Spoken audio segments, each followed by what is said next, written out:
নিখোঁজ মালদার ইংরেজবাজার বিধানসভার বিধায়ক তথা মালদা দক্ষিণ লোকসভা কেন্দ্রের প্রার্থী শিরূপা মিত্র চৌধুরী। ইংরেজবাজার শহর জুড়ে এমন পোস্টার ঘিরে ছড়িয়েছে চাঞ্চল্য। তবে কে বা কারা এই নিখোঁজের পোস্টার ছড়িয়েছে তা নিয়ে শুরু হয়েছে তদন্ত। বিজেপির মালদা দক্ষিণ সংগঠনের সাধারণ সম্পাদক অম্লান ভাদুড়ী এ বিষয়ে বলেন, এটা একটা তৃণমূলের নোংরা রাজনীতি এবং রাজনীতিটাকে একটা নিম্ন রুচিতে নিয়ে কতটা নামানো যায় এটা কিন্তু তৃণমূল থেকে শিখতে হবে। শিরূপা মিত্র চৌধুরী তিনি দক্ষিণ মালদার লোকসভার ক্যান্ডিডেট। তিনি গতকাল বৈষ্ণবনগর, শামসেরগঞ্জ বিভিন্ন জায়গায় তিনি প্রচারে ব্যস্ত আছেন, কারণ একটা লোকসভা ক্ষেত্র 7টা বিধানসভা নিয়ে হয়। স্বাভাবিকভাবেই প্রতিদিনই এক বিধানসভায় থাকা সম্ভব নয় এবং তার আগেও তৃণমূল ওনার বিরুদ্ধে থানায় মিসিং ডায়েরি করেছিল। তৃণমূলের এই নিম্ন রুচির যে রাজনীতি, অসংসদীয় রাজনীতি, এটাকে আমরা ধিক্কার জানাচ্ছি। তাদের এর বিষয়ে প্রতিবাদ করা হচ্ছে এবং মানুষের কাছে আমরা আবেদন করব তাদের এই যে নিম্ন রাজনীতি, নিম্ন রুচির রাজনীতি, তার বিরুদ্ধে প্রতিবাদ করা। এইসব পোস্টার, এইসব নিম্ন রুচির রাজনীতি করে কোনো ভোটে কিছু এফেক্ট করবে না, কারণ সবাই জানে শিরূপা মিত্র চৌধুরীকে চেনে, ভারতীয় জনতা পার্টিকে চেনে, নরেন্দ্র মোদীজির উন্নয়নকে সামনে রেখে ভারতীয় জনতা পার্টি ভোট করছে। স্বাভাবিকভাবে এই নিম্ন রুচির নোংরা রাজনীতি তৃণমূল যেটা করছে তার এফেক্ট কোনো আমাদের ভারতীয় জনতা পার্টির ভোটে এফেক্ট করবে না, বরঞ্চ এর থেকে মানুষের মনে তৃণমূলের সম্বন্ধে একটা নেগেটিভিটি ছড়াবে এবং তার ফলে তৃণমূলেরই ভোট কমবে। পাল্টা দাবি তৃণমূল কংগ্রেসের।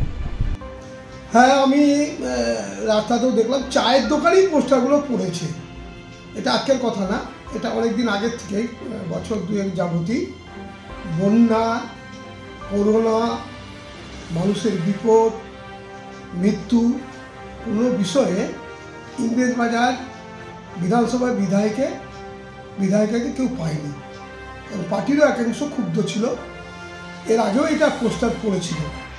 বর্তমানে উনি সাংসদের প্রার্থী ডিক্লেয়ার হওয়ার পর থেকে ওনাদের মধ্যে একটা বিরাট কোন্দল চলছে এবং ওনাকে বেশ কিছুদিন দেখা যায়নি। হঠাৎ করে পথে ঘাটে দেখা যাচ্ছে না, ওনাকে কোনো রেস্টুরেন্টে, কোনো বার কাম রেস্টুরেন্টে দেখা যাচ্ছে। উনি এলইডি টিম নিয়ে গিয়ে ওই হোটেল রেস্টুরেন্টের ভিতরে প্রচার করছে। হ্যাঁ, রাস্তাতে এখন ওইভাবে নামতে দেখা যায়নি। এটা বিজেপির কর্মীরাও, বিজেপির নেতৃত্বরাও তার হয়ে সরাসরি এখনও ওইভাবে নামেনি। যেহেতু কেন্দ্রীয় প্রার্থী দিয়েছে, উনি প্রার্থী হিসাবে নেমেছে, মানুষ স্বাভাবিক ওনাকে দেখতে পাচ্ছে না বলেই বিজেপিরই এক অংশ এইগুলো করছে, যারা ওনার প্রার্থী পদে বা ওনার সাথে রাজনৈতিকভাবে বিভেদ আছে। এটা দীর্ঘ 2 বছর যাবত এই পোস্টারগুলো আমরা মাঝে মাঝে দেখতে পাই। এটা ওদের দলীয় ব্যাপার। এই ব্যাপারে তৃণমূলের এইসব নিয়ে মাথা খাওয়ার ব্যাপার নেই। যে মানুষকে বিধানসভা নির্বাচনের পর বিপুল ভোটে নির্বাচিত করার পর সেখানে তৃণমূল কংগ্রেসের কাউন্সিলর, তৃণমূল কংগ্রেসের নেতা, তৃণমূল কংগ্রেসের মুখ্যমন্ত্রী কাজ করছে, ওনাকে কোনো বিষয়ই পাওয়া যায়নি 2 বছর যাবৎ। কোনো দুর্ঘটনা, কোনো প্রাকৃতিক দুর্যোগ, তাই মানুষ এমনি ভোট দেবে না, তৃণমূল এটা জানে। সেই জন্য তৃণমূল এইসব নোংরা রাজনীতি করে না, পোস্টার করে না। পোস্টারটা বিজেপির মাথা থেকেই বিভিন্ন আমরা দেখেছি, বিহার, উত্তরপ্রদেশ, বিভিন্ন জায়গায় বিজেপির যেখানে সরকার আছে ওখানে মাঝে মাঝে ওদের প্রার্থী পাওয়া যায় না বলে ওই কালচারটা এখানে নিয়ে এসছে।